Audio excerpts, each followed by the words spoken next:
अस्सलाम वालेकुम। कैसे हैं आप? सब खैरियत से हैं? ठीक ठाक हैं?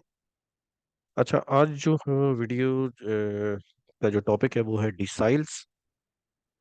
और इसमें क्वेश्चन मैंने लिया हुआ है। ये जो बुक, जो रेफरेंस उसका मैंने वहाँ लिखा हुआ है, ये है elementary statistics, Bluman 8th edition, chapter number 3 का क्वेश्चन नंबर 20 है। ठीक है। अच्छा, उसमें डी साइल्स के बारे में बात नहीं की गई थी। ये मैंने सिर्फ वहाँ से एक क्वेश्चन लिया है। और फाइंड D5 यानी फिफ्थ डिसाइल, ये मैंने खुद से लिखा है। सिर्फ डाटा मैंने वहां से यूज किया हुआ है। ठीक है। अच्छा जी, अब क्योंकि हमें डिसाइल फाइंड करना है तो डिसाइल्स जो होते हैं ये 9 डिसाइल होते हैं। और इसमें हमें जो फाइंड करना है वो है फिफ्थ डिसाइल। जो फॉर्मूला होता है डिसाइल फाइंड करने के लिए, वो कुछ इस तरह से होता है। D n = L plus H/F, bracket open, sum F/10 multiply by capital N minus CF। देखिए, ये ऐसा है कि L जो है वो लोअर क्लास लिमिट है, H इसके अंदर क्लास विड्थ है, फ्रिक्वेंसी जो है वो F यानी कि फ्रिक्वेंसी से रिलेटेड है। और फ्रिक्वेंसी जो है वो डिसाइल क्लास की होगी। यानी जो भी डिसाइल क्लास होगी, जैसे फॉर एग्जांपल ये सारी आपके सामने क्लासेस लिखी हुई हैं, इन क्लासेस में से कोई एक, जो भी हम डिसाइल फाइंड कर D5 अगर फाइंड कर रहे हैं तो D5 यानी फिफ्थ डिसाइल जिस क्लास में होगा उसी का F यूज होगा। और CF उससे प्रीवियस क्लास की कम्युलेटिव फ्रिक्वेंसी होगी। यानी मैं CF अगर मैं लिख दूं तो उससे प्रीवियस क्लास की कम्युलेटिव फ्रिक्वेंसी होगी। ठीक है। अब देखिए, क्योंकि ये सब के सब जो कैलकुलेशन है ये किसी क्लास से रिलेटेड है, यानी किसी डिसाइल से रिलेटेड है। फॉर एग्जांपल अगर मैं लिखता हूँ D5 क्लास यानी D5 क्लास, सबसे पहला काम मेरा यही होगा कि मैं D5 क्लास फाइंड करूँ। तो मैं सम F/10 और मल्टीप्लाई बाय एन की जगह मैं लिखूंगा 5। यहाँ पे जो एन है ये डिसाइल नंबर है। डिसाइल नंबर, ये जो डिसाइल नंबर है वो 1 2 और 3, और इसी तरह से ये कहाँ तक के है? ये है 9 तक के। टोटल जो ये जो डिसाइल होते हैं वो कितने होते हैं? ये होते हैं 9, लेकिन डाटा को वो 10 इक्वल पार्ट्स में स्प्लिट करते हैं। ठीक है। यानी हर पार्ट का कोई ना कोई डिसाइल होता है, जहाँ से वो स्टार्ट होता है और कोई ना कोई एंड होता है। फॉर एग्जांपल जैसे मैं अगर एक लाइन बनाऊं, ये लाइन अगर मैंने बना दी तो फॉर एग्जांपल यहाँ पे है D1। ये सबसे मिनिमम वैल्यू है डाटा की। यानी मिनिमम डाटा की मिनिमम वैल्यू, और ये मैक्सिमम वैल्यू है। ठीक है, डाटा की। अब ये D1 है तो D1 एक ऐसी वैल्यू है जो कि डाटा को स्प्लिट कर देता है D1 से पहले पहले डाटा के जितनी भी वैल्यूज होती हैं दो पार्ट में, और उससे आगे की जितनी भी वैल्यूज होती हैं जो उससे बड़ी होती हैं। सही। तो इसी तरह से आगे बढ़ते बढ़ते फॉर एग्जांपल D5 पे अगर हम आते हैं, तो ये ऐसा एक पॉइंट है D5, जैसे कि वो खुद, उसकी कोई ना कोई वैल्यू होगी और उस वैल्यू से पहले, D5 से पहले सारे के सारे डाटा के पॉइंट्स होंगे। और डाटा के D5 के बाद के जो होंगे वो इससे बड़े वैल्यू होंगी। यानी ये डाटा की कोई एक ऐसी वैल्यू होगी जो डाटा के अंदर एग्जिस्ट हो सकता है करती हो, लेकिन उससे उससे अप्रोक्सीमेटली होगी। ठीक है। तो इस लिमिट से, ये एक लिमिट होगी एक तरह की जिसे हम D5 कहेंगे, D5 लिमिट कहेंगे। उससे पहले डाटा के पॉइंट्स होंगे सारे के सारे, जो उससे कम होंगे, जो उसके बड़े होंगे वो उससे आगे होंगे वैल्यूज यानी डाटा के अंदर। ठीक है। तो सबसे पहले हमें D5 क्लास फाइंड करनी है। तो और फिर उसी से जब जब हम D5 क्लास फाइंड कर लेंगे तो हम लोअर लिमिट भी उसी क्लास से लेंगे। क्लास फिट तो डाटा की हर जगह सेम होगी, फ्रिक्वेंसी उसी क्लास की होगी, यानी D5 क्लास की फ्रिक्वेंसी होगी। इसी तरह से ये बाकी फॉर्मूला, ये जो CF है वो उससे प्रीवियस क्लास का होगा, D4 क्लास का CF हम लेंगे। ठीक है। तो अब हम ऐसा करते हैं कि इसके अंदर चूंकि डाटा के अंदर एक चीज़ मैं आपको बताऊं कि यहाँ पे क्लास अगर आप देखें तो 150 से लेके 158 तक की क्लास है पहले, यानी पहली क्लास है। सेकंड जो क्लास है वो 159 से 167 की है। तो हमें ख्याल ये करना है कि डाटा के अंदर डिसकंटिन्यूटी नहीं होनी चाहिए। जैसे कि फॉर एग्जांपल यहाँ पे अगर हम देखें तो 58 पे एंड हुई, 59 पे स्टार्ट होगी, तो डाटा के अंदर डिसकंटिन्यूटी है। इस वजह से हम क्या करेंगे, इसकी क्लास बाउंड्रीज कंस्ट्रक्ट करेंगे ताकि ये जो डिसकंटिन्यूटी है वो एरेज हो जाए। ठीक है। तो कैसे? हम ऐसा करते हैं कि इनके अंदर डिफरेंस कितने का है। फॉर एग्जांपल जैसे मैं लिखूं 158 इसी डाटा के अंदर, और मैं लिखूं 159 में से मैं अगर माइनस करूं तो मेरे पास आंसर आएगा 1 का। ठीक है। इनका इसका मतलब ये कि इनका डिफरेंस कितना है, 1। इस डिफरेंस का इस डिफरेंस को मैं 2 से डिवाइड कर दूंगा तो वैल्यू कितनी आएगी, 0.5। अब 0.5 मैं सब्ट्रैक्ट करूंगा लोअर क्लास लिमिट से और ऐड करूंगा अपर क्लास लिमिट में, तो ये कितना हो जाएगा। अगर मैं सब्ट्रैक्ट करूं तो 149.5 बनेगा, और अगर मैं ऐड करूं तो रहेगा 158.5। इसी तरह से क्लासेस आगे बढ़ती चली जाएंगी। फॉर एग्जांपल जैसे ये 158, अगर मैं 159 में से 0.5 माइनस करूं तो ये 158.5 बन जाएगा, और 167.5 बन जाएगा। इस तरह से 167.5 हो जाएगा, और 176.5 हो जाएगा। सिमिलर वे में ये आगे बढ़ेगा। एक और कर लेते हैं, 176.5 से लेके 185.5 तक जाएगा। सिमिलर वे में ये आगे बढ़ेगा, और जो आखिरी में जो वैल्यू मेरे पास आएगी वो आएगी लास्ट क्लास की, ये आएगी 203.5 टू 212.5। ठीक है। ये आगे क्लास बाउंड्रीज मुझे अब अगर आप देखिए मैंने क्यों कंस्ट्रक्ट की है तो आपको क्लियर पता चल जाएगा कि क्लास जहाँ एंड हो रही है वहीं पर ही क्लास वापस से स्टार्ट हो रही है। जहाँ एंड हो रही है वहीं से स्टार्ट हो रही है। अब एक क्वेश्चन राइज होता है, वो ये होता है कि ये जो वैल्यू है 158.5 यहाँ भी लिखी है और यहाँ भी लिखी है, तो 158 हम किस क्लास में कंसिडर करें, पहली क्लास में या सेकंड क्लास में। तो आप सेकंड क्लास में कंसिडर करेंगे, इसीलिए जो 167.5 लिखा हुआ है वो आप थर्ड क्लास में कंसिडर करेंगे, इसमें ये कंसिडर नहीं होगा।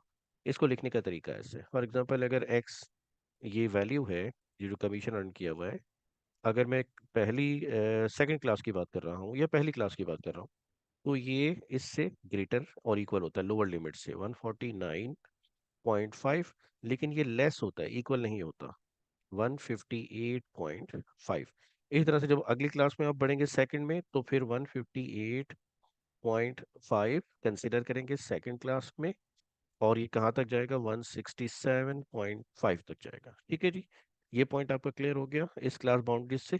तो अब हम यूज क्या करेंगे, क्लास बाउंड्रीज यूज करेंगे। तो क्योंकि क्लास बाउंड्रीज हम यूज करेंगे क्योंकि डाटा जो हमें गिवन था उसके अंदर डिसकंटिन्यूटीज मौजूद थी, इस वजह से यूज होगा वो। अब हम ऐसा करते हैं कि कम्युलेटिव फ्रिक्वेंसी, क्योंकि देखिए कम्युलेटिव फ्रिक्वेंसी हमारे लिए बहुत इंपॉर्टेंट है, क्योंकि हम यहीं से काउंट करेंगे, हमारे लिए आसान हो जाएगा। अगर हम ये कॉलम बना लेते हैं तो हमारे लिए आसानी हो जाती है। ठीक है जी। अच्छा, तो अब हम देख लेते हैं कि इस डाटा के टोटल जो पॉइंट्स हैं वो कितने, 100 सेल्स पर्सन की बात हुई है, लेकिन हम इसको ऐड करके एक दफ़ा क्रॉस चेक भी कर लेंगे क्या ये 100 है या नहीं है। ठीक है जी। तो इसके लिए हम लाते हैं कैलकुलेटर।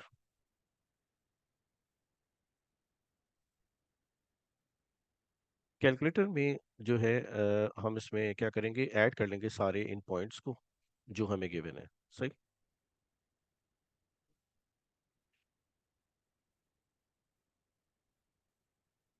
इसको पहले सेट कर लेते हैं विंडो को, ताकि हम इजीली कैलकुलेटर को यूज़ करेंगे जनाब।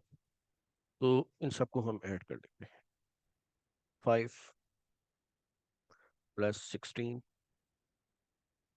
+20 +21 +20 +15 +3। ठीक है। अब इसको हम इक्वल प्रेस कर देते हैं ताकि टोटल हमें पता चल जाएगा कितनी वैल्यू आ रही है। तो जनाब ये 100 पूरे हैं, 100 पॉइंट्स कंप्लीट है। ये सेट हो गया। अब हम कम्युलेटिव फ्रिक्वेंसी कंस्ट्रक्ट कर लेते हैं। तो देखिए ये जो पहला जो नंबर है इसको हम एज इट इज लिख देंगे जैसे लिखा हुआ है, फर्स्ट क्लास का पहली फ्रिक्वेंसी सेम लिख देंगे। फिर हम क्या करेंगे, इसमें हम इन दोनों को ऐड करेंगे। तो जब इनको ऐड करेंगे तो 16 और 5 कितना हो जाएगा, 21। इस तरह से फिर हम ये ऐड करेंगे, ये वाला पॉइंट। ठीक है। तो 20 और 21 कितना हो जाएगा, 41। फिर हम इसको ऐड करेंगे 62। फिर हम दोनों को ऐड करेंगे 82। फिर हम आगे इसी तरह से आगे बढ़ते जाएंगे तो हमारे पास लास्ट में कितना आ जाएगा, 100। ठीक है जी। और यहाँ पे रहेगा 97। तो ये हमने कम्युलेटिव फ्रिक्वेंसी का कॉलम कंस्ट्रक्ट कर लिया। ये हमें ऐड करके टोटल करके बताएगा कि डाटा पॉइंट्स कितने हमने अभी तक के अचीव कर लिए, क्योंकि हमें कहाँ तक पहुँचना है, फिफ्थ तक।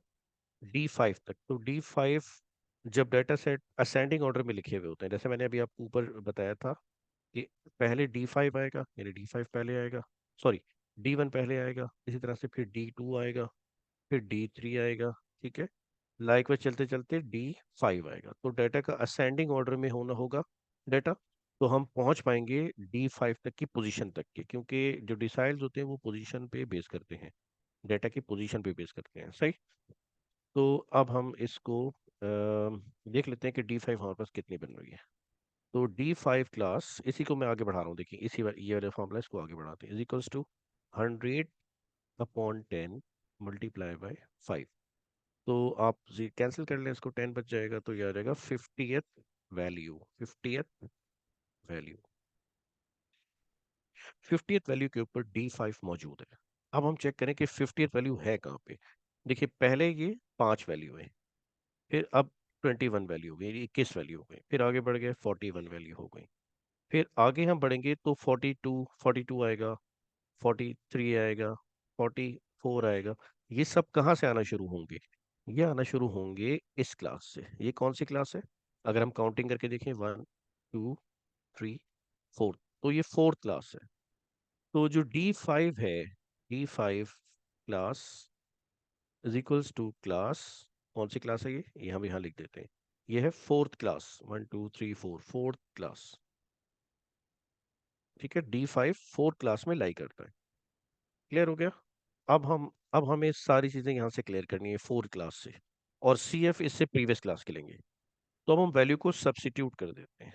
D5 किस में सब्स्टिट्यूट करेंगे? इस फॉर्मूला के अंदर जो हमने ऊपर लिखा था, इसके अंदर हम सब्स्टिट्यूट कर देंगे वैल्यूज को।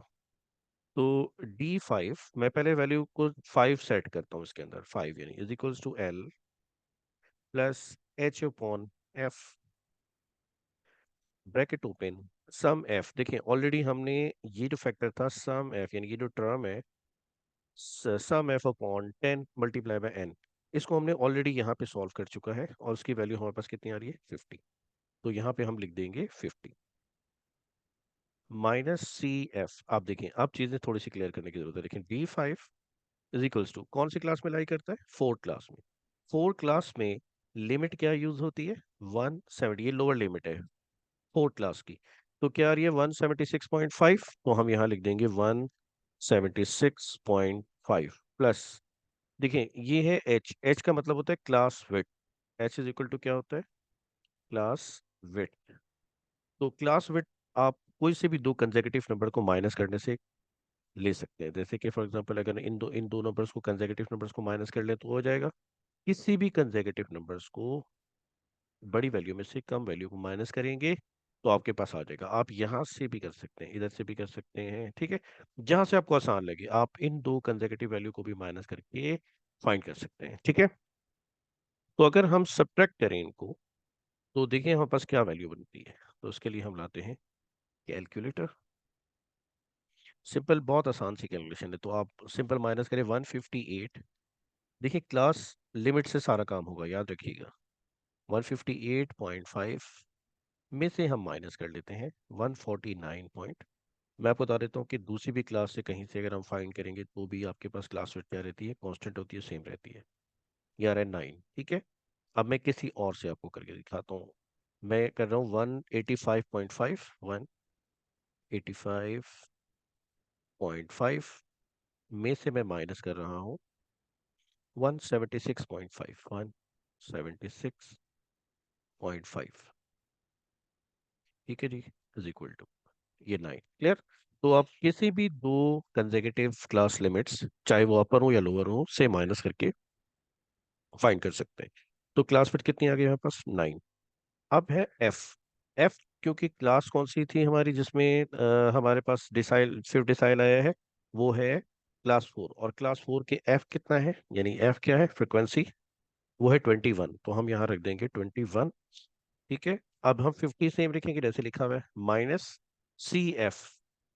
जो CF है वो इससे प्रीवियस क्लास की कम्युलेटिव फ्रिक्वेंसी होगी, यानी जो लिखी है ना ये 41, ये यहाँ हम लिख देंगे 41, सही। अब हम इनको कैलकुलेटर से इवेल्युएट करते हैं, टोटल कर देख लेते हैं कि क्या वैल्यू आ रही है, यानी सिंप्लीफाई कर लेते हैं। तो इसके लिए हम लाते हैं कैलकुलेटर और सारी वैल्यू एक साथ पुट कर देते हैं। लेकिन देखिए, अगर आप मोबाइल से कैल काम करेंगे, अगर आप मोबाइल का कैलकुलेटर इस वक्त आपके पास इजीली अवेलेबल है, क्योंकि मोबाइल हर एक के सामने रखा होता है, तो आप क्या करें, 41 में से अगर आप मोबाइल का कैलकुलेटर यूज करते हैं, ठीक है, 41, सबसे पहले आप लिखें इनको, आप सबसे पहले ब्रैकेट को सॉल्व करेंगे। 50 - 41, जो भी आपके पास वैल्यू आएगी कैलकुलेटर में रहने दें, उसको मल्टीप्लाई कर ले 9 से। जो भी वैल्यू आएगी, जो आंसर आएगा, इक्वल टू प्रेस करने के बाद उसी तरह कैलकुलेटर के अंदर रहने दें, उसको आप 21 से डिवाइड कर दें, जो भी वैल्यू आए उसमें आप 176.5 ऐड कर दें। तो आपके पास, जो आपके पास मोबाइल अगर कैलकुलेटर है तो उसके अंदर आप आराम से कर सकते हैं। लेकिन अगर आपके पास सिंपल कैलकुलेटर मौजूद है, यानी कैलकुलेटर की डिवाइस मौजूद है, तो आप कैलकुलेटर से एक साथ करें। देखिए, जैसे मैं लिख के दिखाता हूँ आपको, एक साथ कर लें, ज़्यादा बेहतर है। उसकी वजह ये कि जब आप स्टेप बाय स्टेप करते हैं ना, तो फिर प्रॉब्लम क्या आता है कि आपके पास डेसिमल की वैल्यू जो है ना वेरी करती है। तो इसलिए इस तरह से आप एक साथ अगर कैलकुलेट कर लेंगे सारे आंसर को कैलकुलेटर के अंदर रखते हैं साथ, तो वो डेसिमल पे वैल्यूज वही आएगी जो आपके बुक में लिखी होती है, ठीक है। 0.5 आप इसमें प्लस करेंगे, यहाँ से फ्रैक्शन ऑन कर लें, एक साथ लिखना ज़्यादा बेहतर है। 9/21, एक 9/21, और यहाँ पे आप कर्सर को वापस लाएं ऊपर, मल्टीप्लाई का साइन लिखें तो ठीक है, नहीं लिखें तो कोई हर्ज नहीं है। ब्रैकेट ऑलरेडी डिफाइन करते हैं मल्टीप्लाई का, तो मैंने यहाँ लिख दिया मल्टीप्लाई। अब यानी ब्रैकेट ओपन कर लिए, तो कितने रखूँ मैं, 50 - 41, ठीक है, यहाँ ये रख लें 41, ब्रैकेट क्लोज कर दीजिए, इक्वल टू प्रेस कर दीजिए, और फ्रैक्शन में आंसर ला सकते हैं, ठीक है, लेकिन आप डेसिमल में भी लिख सकते हैं इस तरह से, 180.357। अच्छा, अब 3 डेसिमल पे आंसर मेरा सही आ रहा है, तो मैं आपकी चॉइस होती है, आप 3 डेसिमल पे आंसर दें या 2 डेसिमल पे लिख दें। अगर आप 2 डेसिमल पे लिखेंगे तो 180.36 आप लिख दें, 180.36 अब देखिए, ये फिफ्थ डिसाइल है, यानी फिफ्थ डिसाइल का जो थ्रेशोल्ड वैल्यू है वो है 180.36। इससे बिलो भी होंगे वैल्यूज, लेकिन ये फिफ्थ क्लास तक का थ्रेशोल्ड है, यानी एक वैल्यू है, ठीक है। अच्छा, अब ये जो वैल्यू आई है, हम इसे, अगर हम देखें रफली, अगर चेक करना चाहें कि क्या वैल्यू सही है, तो आप देखें ये फोर्थ क्लास में लाई करती है। अगर आप फोर्थ क्लास में देखें तो फोर्थ क्लास का जो लिमिटिंग है, यानी कि जो उसकी अपर एंड लोअर लिमिट है, उससे क्लियर हो पता चलता है कि 176.5 से लेके 185.5 तक का ये नंबर है, ठीक है, इनमें से, यानी इसके अंदर, यानी कि फोर क्लास अगर हम देखें, तो फोर क्लास हमारी कहाँ से कहाँ तक स्टार्ट होगी, 176.5 से लेके एंड होगी 185.5 तक। तो आपने देखा कि इसी के अंदर हमारा आंसर मौजूद होगा। तो आप देखिए 180.36 इसी के बीच है, इसी इंटरवल के बीच में है, ठीक है जी। तो इस तरह से ये हमने फिफ्थ डिसाइल फाइंड कर लिया, इसका आंसर आ गया। अच्छा, अब एक चीज़ और है। अब अगर आपको D6 फाइंड करना हो, या D7 फाइंड करना हो, या D9 फाइंड करना हो, तो इसके लिए आप सिंपल यहाँ पे n की जगह पे आप अगर 6 फाइंड कर रहे हैं तो 6 लिख दें, यहाँ पे भी 6 आ जाएगा। फिर आपके पास क्या आएगा, यानी एक नंबर आएगा, ये एक वैल्यू होगी, ये आंसर नहीं होगा, एक वैल्यू होगी। आपने उस वैल्यू को CF के अंदर देखना है, जहां भी CF में ये वैल्यू लाई करती होगी वही आपका 6 डिसाइल या 7 डिसाइल या 8 डिसाइल की वैल्यू होगी, और उसी से फिर आप F लेंगे, यानी फ्रिक्वेंसी लेंगे, फ्रिक्वेंसी आपको पुट करनी होगी, और उसी का आप लोअर लिमिट लेंगे। अगर डाटा कंटिन्यूअस है तो क्लास बाउंड्रीज कंस्ट्रक्ट करने की ज़रूरत नहीं होती, क्योंकि ये कंटिन्यूस डाटा नहीं है।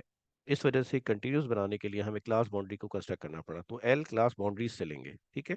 CF जो है वो उससे प्रीवियस क्लास का होगा। और ये इंपॉर्टेंट पॉइंट है कि कभी कभी अगर D1 अगर फॉर एग्जांपल आप फाइंड करें, तो हो सकता है पहली क्लास के अंदर ही आ जाए D1, तो फिर उससे ऊपर CF नहीं होगा, तो आपको 0 यहाँ लिखना होगा, ठीक है जी।